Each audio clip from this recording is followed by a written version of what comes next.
10th के mathematics में तू लोग पढ़ रहे हो रियल नंबर पार्ट 30। इसमें प्रश्नावली स्टार्ट हो रहा है और ये क्वेश्चन सब पूछा जाता है 2 नंबरिया में। तो क्वेश्चन तो कितना थ्योरी बतला दिए हैं, जो ये सब भूसकोल क्वेश्चन लगेगा। पहला क्वेश्चन है निम्नलिखित संख्याओं को अभाज्य गुणनखंडों के गुणनफल के रूप में व्यक्त कीजिए। तो पहला का पहला हो गया 140। तो 140 को तू लोग जो तोड़ोगे तो क्योंकि प्रैक्टिस जिसका जितना अच्छा होगा, जिसका प्रैक्टिस अच्छा होगा तो सीधे कैसे तोड़ते जाएगा। तो इसमें 2 से भाग लगेगा। 70 दूनी 140, 70 में 2 से भाग देंगे बच गया 35, 35 में 5 से भाग देंगे बच गया 60। तो गुने 7। अब फिर देखो ये अभाज्य गुणनखंड है। प्रत्येक संख्या अभाज्य संख्या, जिस संख्या का गुणनखंड प्रत्येक गुणनखंड अभाज्य संख्या के रूप में हो, तो ऐसे गुणनखंड को अभाज्य गुणनखंड कहते हैं। कहता है निम्नलिखित संख्याओं को अभाज्य गुणनखंडों के गुणनफल के रूप में व्यक्त कीजिए। तो ये तो गुणनफल के रूप में ही ना व्यक्त किए। किसी भी संख्या को अभाज्य संख्या के गुणनफल के रूप में लिखना अभाज्य गुणनखंड कहलाता है। इसका अभाज्य गुणनखंड को लिखना है गुणनफल के रूप में, तो गुणनफल के रूप में लिख दिए, हो गया यही आंसर। दूसरा नहीं हो तो इसमें दिक्कत हो ना, तो तुरंत इसको जो है ऐसे भी एक तरीका है। 140 है तो अंतिम 0 हो गया, इसको हटा देंगे तो 14, एक तो 0 है तो 10, फिर इसको अलग तोड़ो 2 सत्ते 14, इसको अलग तोड़ेंगे तो 2 पंचे 10। एक तरीका ये भी है, एक तरीका जो बोले। तीसरा तरीका और जो सबसे पहले सिखाई जाता है 140 को तोड़ना है तो 2 से भाग दो तो 70, 2 से भाग दो तो 35, 3 4 से नहीं लगेगा, 5 से भाग दो 7। एक तरीका ये भी अपना सकते हो, जो तरीका अपनाओ। 156 तो अगर भाग देना आता होगा अच्छा से तो 2 से भाग लगेगा। 100 में 50 हो गया, 2 से भाग देंगे, 56 का आधा 28, तो 50 28 78 होता है। या फिर उसी तरीका को अपना लो तो वही बात आएगी। 156 में 2 से भाग देंगे अलग से 2, या 2 सत्ते 14, शेष बच गया 1, 1 पर 6 16, 2 अठे 16। फिर 2 से भाग देंगे तो 39 दूनी 78, 3 से भाग देंगे 13 या 39, फिर 13 से भाग देंगे 1, तो 2 गुने 2 गुने 3 गुने 13, 2 गुने 2 गुने 3 गुने 13, सब अभाज्य संख्या हो गया। तीसरा 3825, 3825, चलो 3825। लास्ट में 5 हो तो 5 से ही भाग दो, 3 से भी लगता है, लेकिन डायरेक्ट 5 से दोगे तो अभाज्य संख्या ही न होगा। तो 5 से भाग देंगे, 5 सत्ते 35, शेष बच गया 1 2, 5 दूनी 10, शेष बच गया 2 पर 5, 5 25, 725। समझा। फिर अंत में 5 है, डायरेक्ट 5 से भाग दो, 14 पंचे 70, 5 25 जी होगा। फिर अंत में फिर 5 है तो 5 दूनी 10, 29 पंचे 145।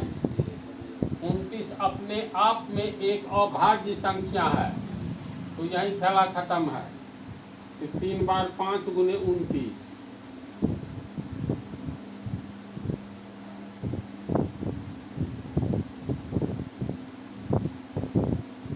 चौथा 5005, 5005,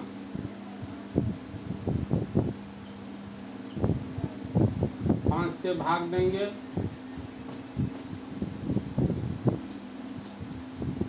5 एकन 5, 5 एकन 5 होगा। जी। अब फिर ऐसा न तो अभाज्य संख्या है जी, लक्षण तो लग रहा है। एक फिर 2 3 भी नहीं काट रहा है। जिसको 2 नहीं काटे, जिसको 4 काटेगा ना उसको 2 हर हाल में काटेगा, और जिसको 2 काटेगा संभावना रहता है 4 भी काट दे। तो यहाँ अंत में विषम संख्या रहे ना तो याद रखना, कोई भी विषम संख्या सम संख्या से विभाजित नहीं होगी। ये सब भी एक अलग टॉपिक है। जिसके अंत में कोई विषम संख्या रहे, मान लो 3 रहे, पीछे में जो कुछ भी रहे, मान लो 2 0 इतना, तो लास्ट में 3 है तो ये विषम संख्या से कटेगा। उसका 5 है तो 5 वाला डायरेक्ट काटेगा। 6 अंत में रहे तो इसको कौन कौन काटेगा। इस पर एक टॉपिक है जो पढ़ाए हुए हैं, याद नहीं आ रही है, रिपीट कर देंगे। इसमें एक 7 से भाग लगेगा, 3 7 3 बचेगा 0, 7 तो का 8, हाँ 7 से लग रहा है। 7 एकन 7, शेष बचा 3 0, 7 तो का 28, ये फिर 3, तब शेष बचा 2, 1 7 या 21, समझा। जी। फिर 7 से भाग लगेगा, 7 दूना 3 से तो नहीं लगेगा, 5 लास्ट से में 3 नहीं बचा। है, 6 से नहीं है, 7 दूनी 14, 7 से भी नहीं, 8 दूना 8, 143 नहीं लगेगा। अब भाग संख्या 20 तक में तो नहीं आता है। 2 कान से शुरू करोगे 20 कान तक नहीं आता है ये। चलो तो ये हुआ 5 गुने 7 गुने 143।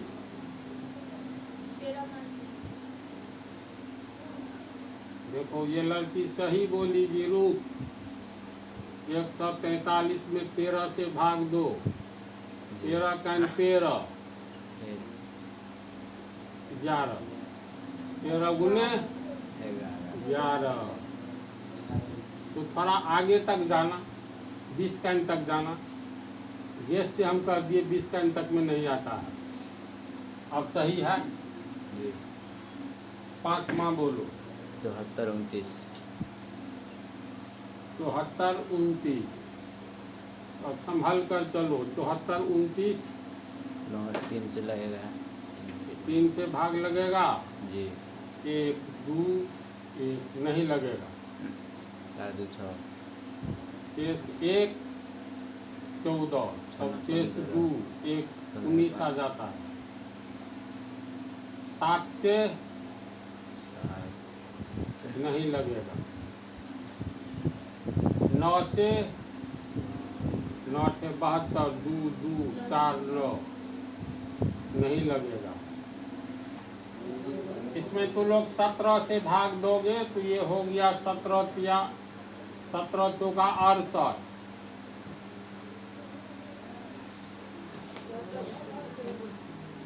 62, 17 तिया 51, 11, 17 को 7 से गुना करेंगे कट जाएगा। ये हो गया 17,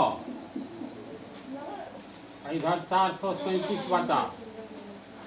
बोलो 437 में किससे भाग दिया जाए। 19 दूनी 38, 5, 19 या 57 तो गुने 23, शेष बच गया 57, तो 19 या 57। अब सब अभाज्य संख्या तो हुआ लेकिन क्रम नहीं है, तो मतलब क्रम सजा देंगे। 3 नहीं होगा, क्या होगा, कुछ नहीं होगा। 3 गुणा करके चेक की है।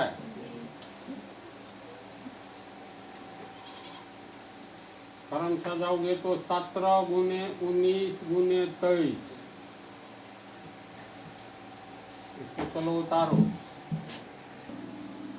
क्वेश्चन नंबर 2, पूर्णांकों के निम्नलिखित युग्मों के HCF और LCM ज्ञात कीजिए तथा इसकी जांच कीजिए कि दो संख्याओं का गुणनफल HCF गुने LCM है।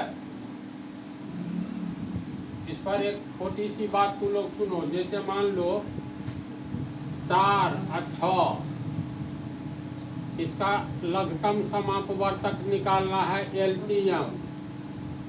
तो तुम लोग तो दो विधि से निकाल ही सकते हो।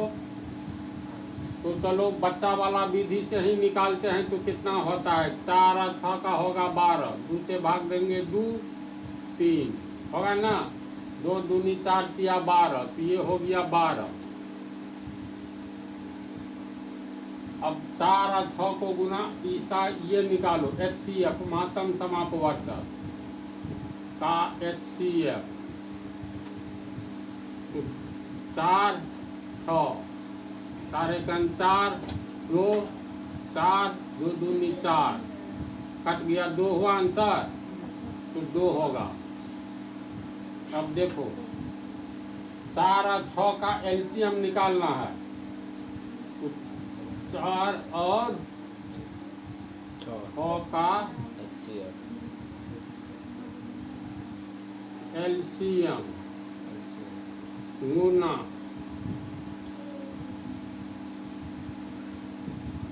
4 और 6 का HCF। समझा? जी बराबर 4 और 6 का गुणनफल।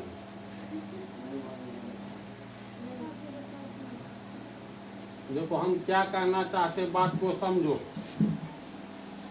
बराबर के आगे की बात को भुला जाओ। बराबर से पहले लिखा है 4 और 6 का LCM। तो 4 और 6 का LCM कितना है? 12।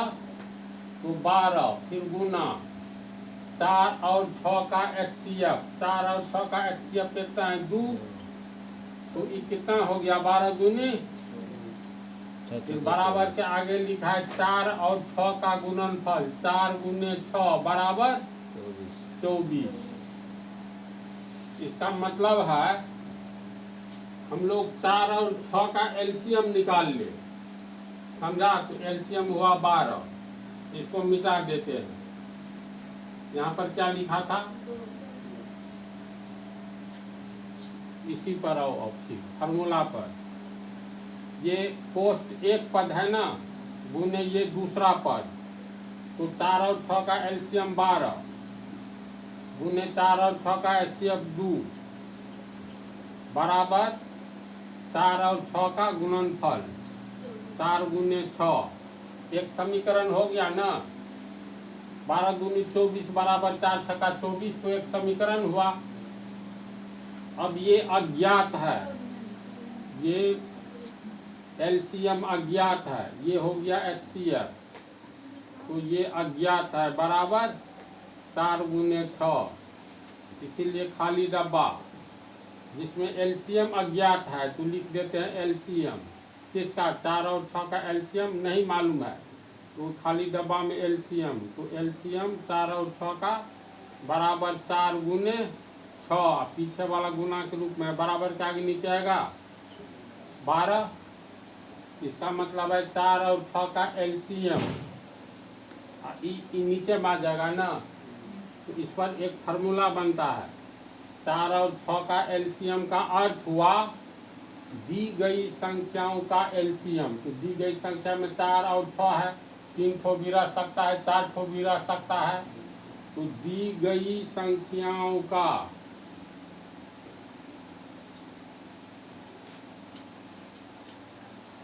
LCM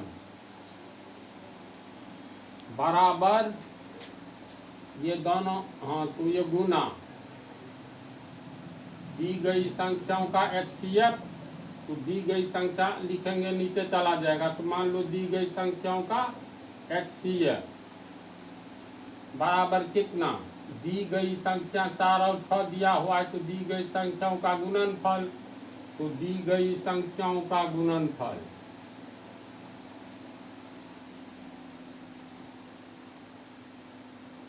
ये एक फार्मूला हो गया, समझा।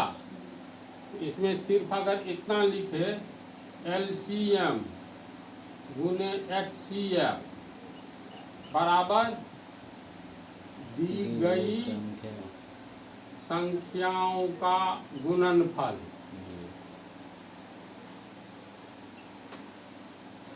इसको समझा तू लोग? इसको फेर में उतारना है, ढंग से हम लिख देते हैं। इस पर एक उदाहरण और देख लो।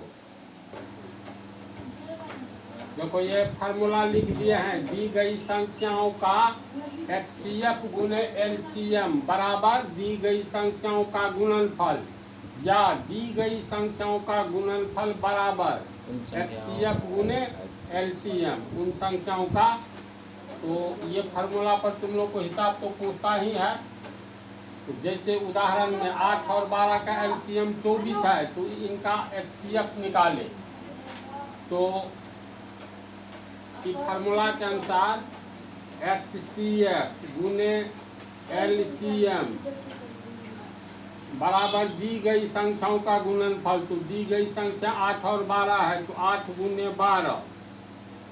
इसमें दिया हुआ है LCM 24 है, तो HCF गुने 24 बराबर 8 गुने 12। इसीलिए HCF बराबर 8 गुने 12 बटा 24।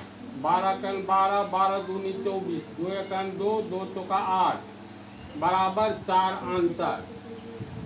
समझा? निकालोगे तो 4 आएगा। और उदाहरण बताने में दे दिए, इसको तुम लोग उतार लो। और ये क्वेश्चन नंबर 2 अगले पार्ट में बतलाएंगे।